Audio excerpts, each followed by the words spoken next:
Today's episode is brought to you by Dr. Jeffrey Halstead, DMD. Dr. Jeffrey Halstead has been Canandaigua's hometown dentist for more than 35 years, offering routine dental care as well as cosmetic dentistry, implants, and dentures by their highly trained and experienced staff. Visit them online at canandaiguadentistry.com or find them on Facebook and Instagram.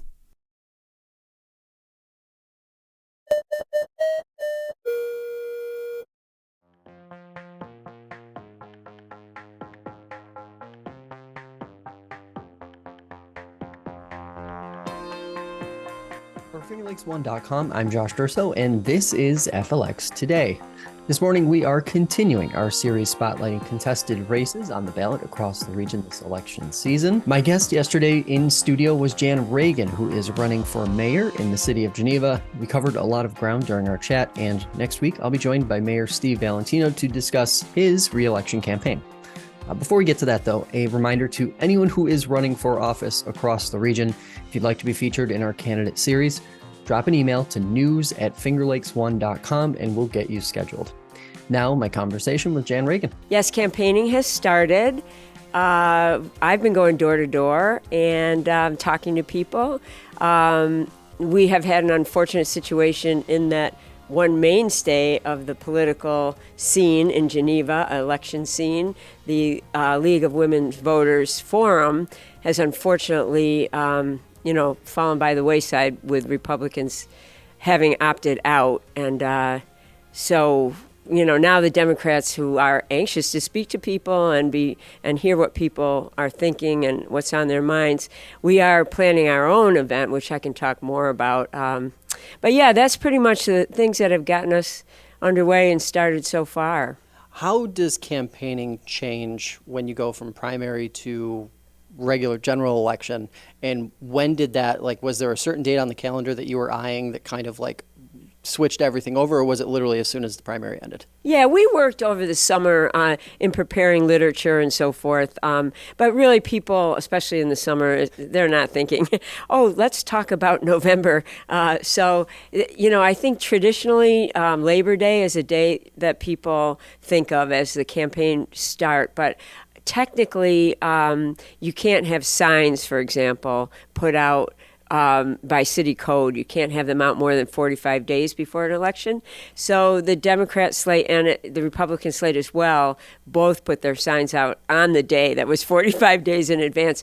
And that's kind of when things really kicked off and where that switch was turned. Yeah. And we all started getting out and making sure we're meeting with people and so forth.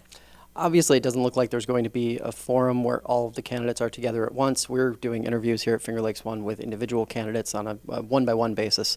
How much of a challenge is it that you can't get all of the slate from both sides together in the same place for voters in the city when they may not have a ton of time to consume individual one-on-one interviews and things like that? How important is it to have those types of events? And what are you thinking in terms of, in lieu of that, what are Democrats planning on doing? Yeah, it's very unfortunate. I think people get their information in different ways. They listen to this program and watch your podcast.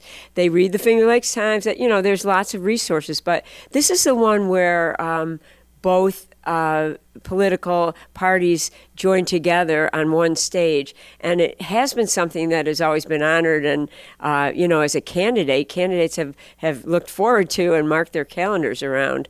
But yeah, I think it's really important that something like this happen. But, we have been talking with other organizations to try and plan something. But I just don't think, given the small amount of time left before the election, that there will be time to do a bipartisan event. When the Republicans did not respond, and they had an actual deadline, and when 6 of them at that point hadn't responded at all, and I don't mean just say, yes, I can go, no, I can't go. I mean, even said like I'm working it out at work, at my employment schedule. I've got a family commitment. Is there another date? Is there another time? No, nothing. No comment. So, and in our mind, my definition of a deadline is pretty much if you don't make it, it's kind of over. So, we weren't thinking there would be another option presented by the league because they had set a deadline that had been missed. So we have planned an event. We're taking advantage of a date that all of our candidates were available already because we had signed on for the league, and that's October 24th. Right now it's at 7 o'clock. We do not have all the details worked out because actually it was just this morning that we heard from the league that in fact, they are canceling because the Republicans have opted out. So there you go. We're working with, as I say, a few other organizations and past political leaders in the city, trying to get a moderator or just an organization to help us form this in the most interesting and informative way possible, considering that it starts out with the disadvantage of not having both parties participate. They've already said they're not available on October 24th. So, even if we were to an extended invitation, we've already heard that it's not a good day for them. So there you go. And that does happen. Having attempted to organize a handful of debates, a large handful of debates over my time here at Finger Lakes One, I can say that is not a new problem. It is a problem that has unfortunately existed for a good number of years, 8 to 10 years at least. Let's get into some of the issues. Housing. It's a big topic in Ontario County overall. We talked a little bit about this during primary season, but I'm curious, when you start to think about a possible administration in the first couple of years, what are some of the actionable steps that you'd like to see the city take, or what role would you like to see city council take with this? I did attend the briefing from the county, so I do feel when we spoke before, the full report wasn't even out. So that's been very informative to be able to read and to listen to the overall comments from the organizers. One of the big steps that City Council can take is actually before us on Wednesday night, tomorrow night, which is zoning. We really need to have the city zoned in a way that will accommodate the kind of housing needs that are out there now, and that will be even more important in 20 years. That right now our zoning is restrictive in terms of density in particular. So there are many neighborhoods, most neighborhoods where it's really got to be a freestanding single family kind of home on a certain size lot. Some places even a large lot. And what we're looking at doing is rezoning. It would be ideal. There's 2 particular places in the city that would lend themselves to this, rezoning that for a higher density housing unit, something like a townhouses like the row houses in Geneva, very high quality and nice looking kinds of homes for people who are either young professionals who don't have the time or interest in maintaining a large yard, or an aging in place kind of property where senior citizens can live comfortably and not have to again maintain the yard. That's the demand in the housing market now, and Geneva doesn't really have the place to accommodate it. So that would be one. Another rezoning that we need to do is rezone some of the commercial properties that may, or there's a possibility at least will come to us at some point. That's not in the cards at the moment, but one that comes to mind is our Town and Country Plaza, or Staples Plaza. Right now, that is zoned, I believe, just commercial. We would like to see it, or some of us in council, I put forward at our last meeting that we try to rezone that CB, Central Business 5, which would allow a 5-story building to be put there, that or multiple, and we could develop that into a housing retail kind of location. This wouldn't change what the plaza is today. If the plaza suddenly is thriving and no one is interested in developing it or whatever, it can remain just as it is right now. But if somehow down the road it becomes city property or we can find a developer who's interested, this would be one less hoop that a developer has to jump through. They wouldn't have to get a variance to make it into something that would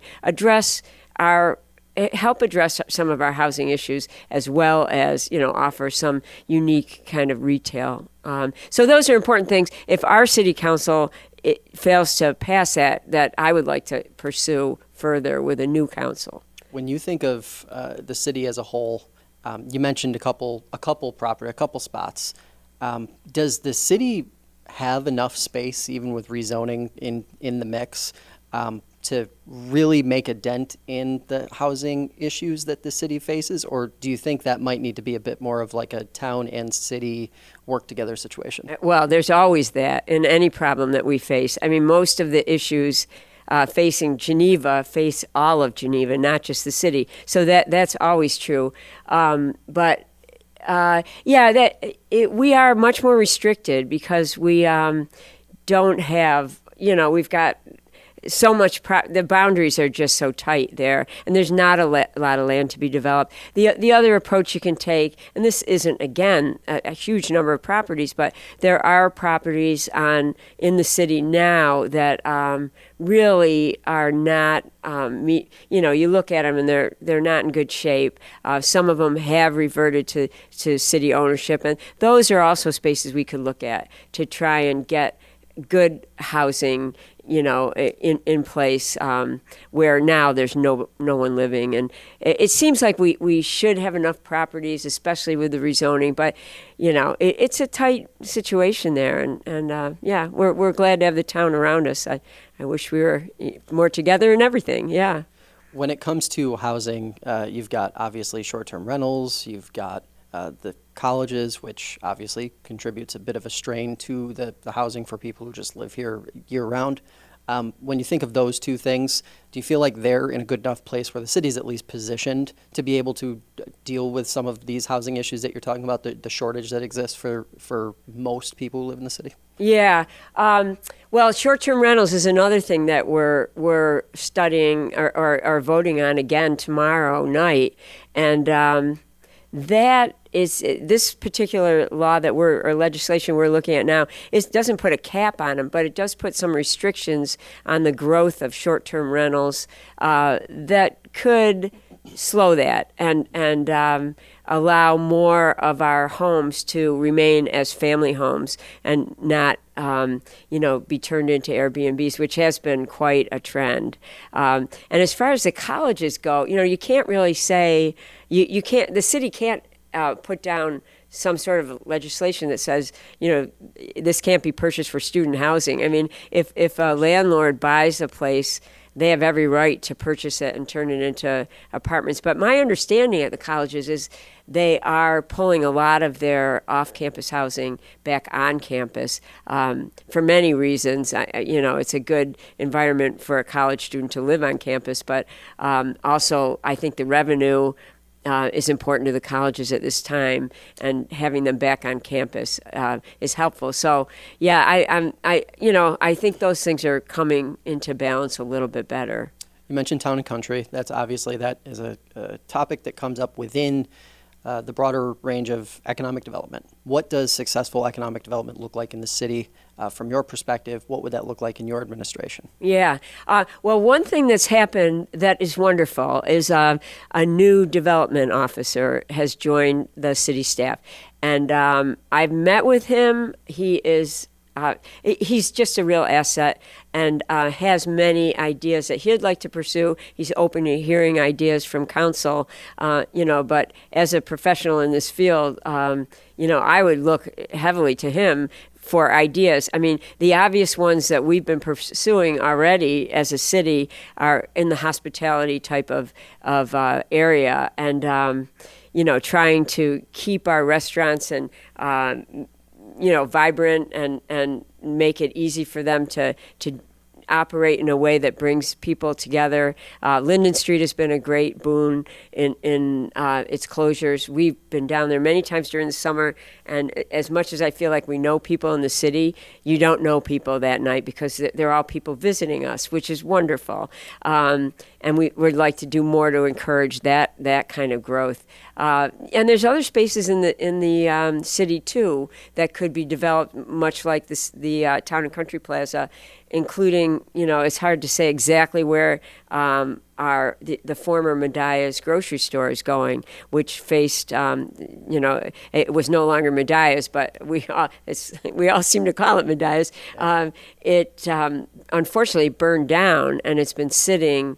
I know there's development underway there and things under consideration. That's another property that could lend itself to, more niche, smaller kinds of stores and maybe some housing. Unfortunately, there's not a silver bullet here. There's not one answer, and it's not something that I would be looking for or even have total faith in. Another guardian glass would solve everything, or especially something like housing or more development on the lakefront. I don't think that's where Geneva will find its answers. When it comes to the aging population, we saw the report a few weeks ago that by 2040, some of those estimates indicate that the 65 plus population is going to grow by 40%. When you think about the city of Geneva, how prepared does the city feel from your perspective right now to be in that spot? I know 2040 feels like it's a very long time away, but that is actually not that much time when you're thinking about 4-year elected terms and government moving slow as government does. So right. What's your assessment there? Well, I think you've kind of hit the nail on the head, unfortunately. Geneva is really not in a situation currently to house an aging population. Even among my friends, people looking for quote unquote aging in place residences, there's not a lot of single floor options in Geneva, and we've seen other projects kind of try to take off that didn't succeed, and watch people move to Canandaigua where those kinds of housing opportunities are available. It's something we do have to look towards, and some of these developments that we've been talking about now, which are really at this point not even off the ground, they're ideas. That could be some solution there. Just offering more one floor living, making sure, for people who need more care than that, making sure that the opportunities for assisted living are there, or for in-home care. All of those are challenges. We do have in the town, an assisted living unit, and we have, with the campus at Geneva General Hospital, we have several living centers, they're called, which are more people who have less mobility and so forth. But we have to maintain those, make sure they're available to people, and also try and keep everyone healthy, so that the single floor option is really all they need for independent living. Yeah, so we've got to focus on these kinds of issues. That report really focused on healthcare infrastructure for that aging population. How do you feel this city, I would say Geneva probably fares better than most other communities, but how do you feel like the city fares for its residents, old and young, on that front? Oh, well, we're really fortunate to have our own hospital. It's a changing organization, but the care is still there and solid. I mean, I brought my own father here, and we brought my mother-in-law here, both who are obviously aging. And my mother-in-law went through the full phase of assisted living to, one of the living centers, et cetera. And, we experienced really wonderful care, personal care, and that's important to to any resident of any age. And as far as the healthcare goes, for the rest of the population, if you need a certain specialty, we're not far from Rochester. A lot of those are served in Geneva, but I think you get really good care here, and we're very grateful that we have that system in place. You mentioned lakefront, and whether we're talking about economic development, whether we're talking about housing, lakefront is always a hot topic, Yeah. especially when it comes to that tax base and what could potentially be made a little better there. From your point of view, lakefront, what should City Council do moving forward? How should City Council approach lakefront properties that it has at its fingertips right now? Yeah, it is one of the gems of Geneva, and it is, just a feature that other cities and towns really do not have. And the development I'd like to see there is anything that enhances recreational use. And ideally year-round recreational use, which is kind of difficult to pinpoint for winter months. But things like a open air kind of pavilion space that could be rented for receptions and so forth, a little bit of revenue for the city, but would also offer like a year-round farmer's market. And, many other uses that creative people would certainly come up with if it were an inviting kind of space.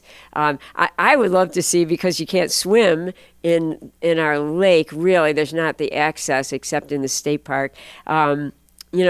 I'd love to see a swimming pool. I know that's a very challenging thing. I grew up in a swimming pool myself, and not in a swimming pool, but I was in it a lot. And it was in my neighborhood, and it was a real asset. Our kids today are not that, really aren't great swimmers necessarily, and that would be a nice thing I'd love to see developed that would bring some revenue to the city. I mean, one tiny development that happened so many years ago, my father and I did, which was putting benches, memorial benches along the lake. We started that with the first 30 benches, and that's the kind of development I like to see. It enhances the walking experience, and we also just paved that little connector space between the city and the state park.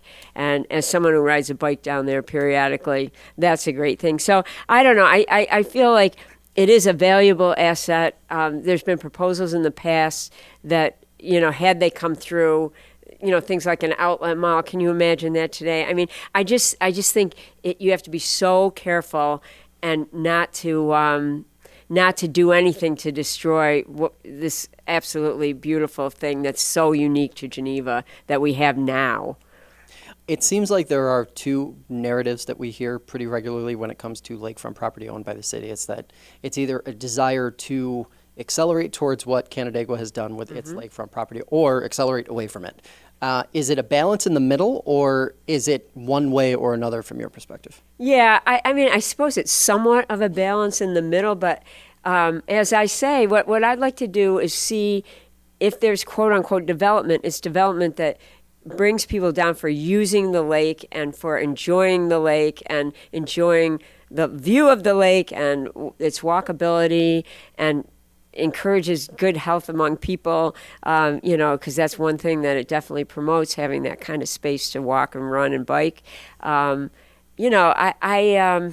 don't want to see our lake become what Canandaigua Lake is in the city part. I just feel like we have something more unique here. I'd like to develop it in a way, quote unquote develop, because I don't want to see big buildings, but in a way that just increases usership and recreation at the lakefront. Absolutely. So having all that in the bank now, one thing that obviously comes up all the time, lowering taxes. Yeah. Everybody promises to lower taxes or says they can lower taxes. Can you lower taxes, and how do you approach that just from a philosophical standpoint? Yeah. Because obviously, council makeup is as important to lowering taxes as anything else. So if you're mayor next year, how would you approach that from a philosophical standpoint? Yeah, I could say here several things that I do believe would lower taxes, not terribly substantially, but you add them up and there might be some difference. But rather than go into that, there's two things that I would want to see our next council do. One is make lowering taxes an actual goal that we present to the city manager as our priority in that current year, that we want to work with her and our economic development officer, among others, to actually come up with a way that we can lower taxes. That's one. The other thing, we're in budget season now. And council will be meeting pretty regularly to review and see what we can do to keep the taxes flat, or somehow even lower them. But I don't feel that's too much in the cards at this point. But so we're handed a document that's really prepared and ready to go because, for example, if we can't come to a consensus, that is the document that becomes the budget.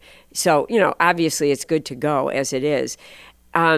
We have 1 month to review a very complicated document and try and get the ins and outs and figure out ways we can adjust it. And what I'd rather see happen is that we have something of a finance committee that actually follows all year round the what is happening with the budget. I've been on a number of nonprofit boards, and there has always been a finance committee that reports every month, what's working, what's not working, and that helps you better consume a budget when it's before you for passing. And it also helps you along the way figure out what adjustments you can really make. Now, our charter at this point does not allow a standing committee of that nature. So there'd either be a way around that by somehow having an ad hoc committee or whatever, or we could try and change it with a supermajority and allow our city to have a finance committee that keeps council better informed all along the way so that we can make the kinds of decisions that could lower taxes because we are so much better prepared to do so. Sounds like you're saying instead of an annual process, it should be a process that's happening all year long. Exactly. Yeah, we really need that information all the time because, to go in and propose now that we don't do this or we do that, when maybe, we don't have all the evidence in front of us exactly what was working well, what wasn't working well. And we should be, they make attempts. I don't mean to slam, any of the our city staff. There's a lot to do, and we are informed of many things. But I'm talking about a real hands-on group that is into these numbers deeply every month and reports to us informally or at a city council meeting. So we're really aware of potential changes that can be made when budget time does come. Probably a good handful of listeners and viewers right now are going to say, well, wait a second.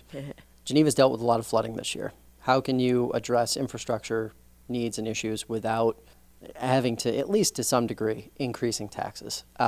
Walk us through that. Walk us through what your thoughts are on Geneva's flooding problem and what the plan might be moving forward to start to remedy that. I have several residents in my ward, currently the 3rd ward, who have experienced intense flooding.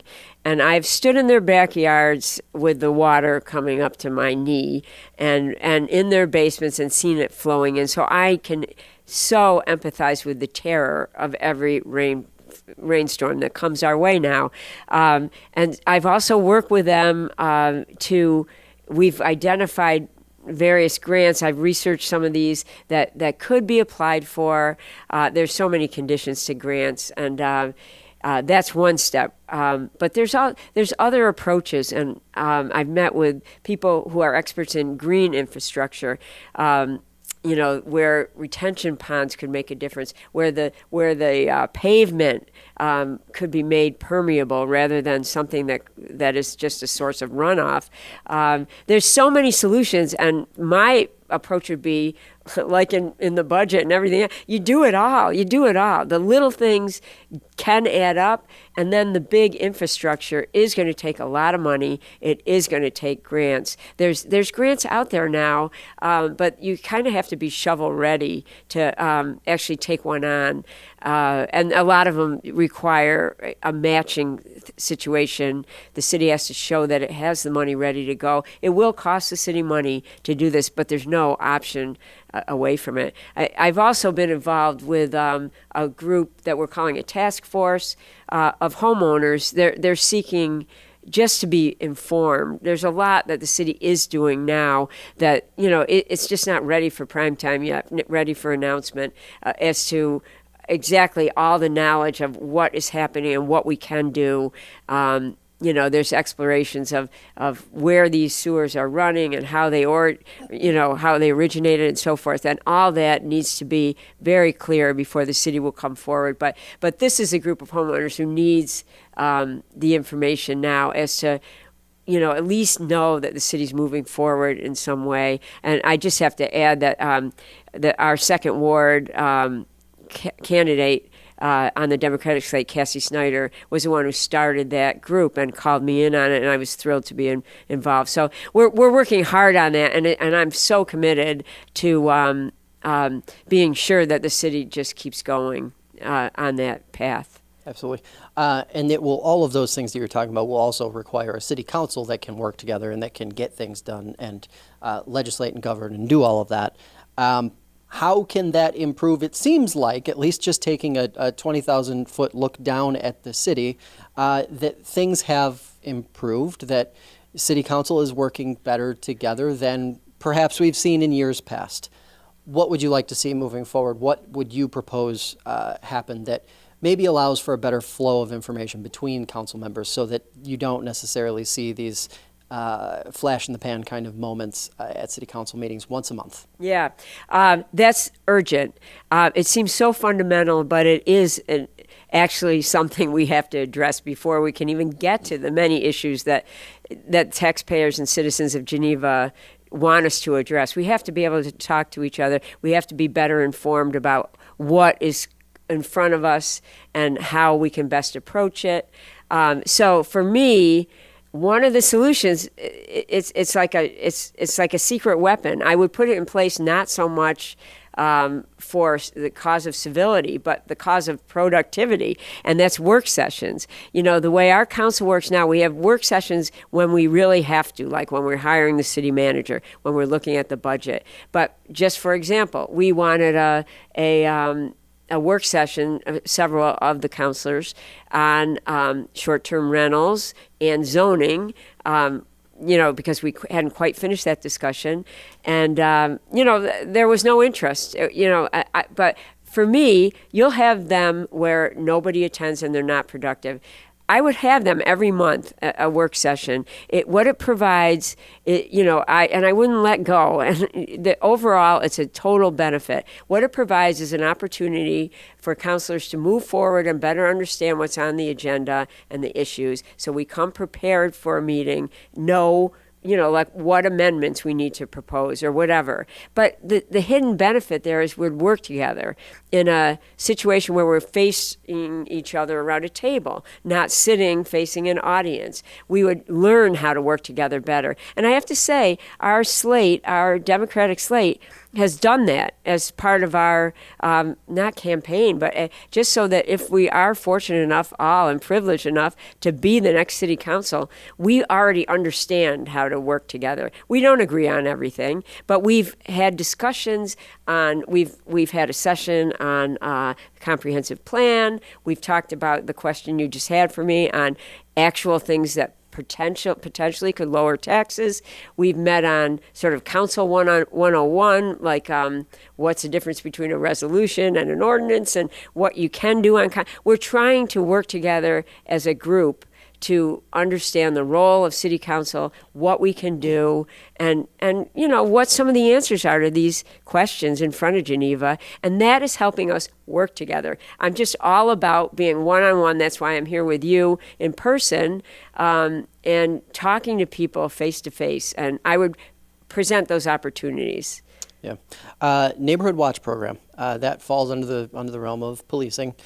So talk to us a little bit about what that would look like from your standpoint. Yeah. The whole policing thing, this is the only thing that I have put out relating to policing. I've met with the new police chief and had great conversations with him. And one thing that came up in a neighborhood, one of my neighborhood meetings that I've held, was disruptions in the neighborhood and so forth. And the concept of a neighborhood watch came up where people would work with the police when there were problems like that in a neighborhood. It's really an opportunity primarily for the police and citizens to collaborate in keeping their own neighborhoods safe. And it would be something that would be an option for neighborhoods. I know several in my ward would be interested in moving forward with something like that.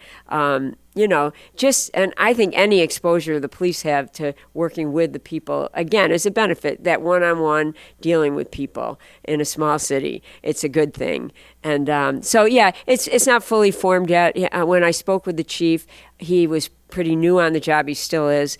And, it's something once the dust settles, we would try and construct moving ahead. How hyper-local? It sounds like you're talking about more hyper-local than even wards.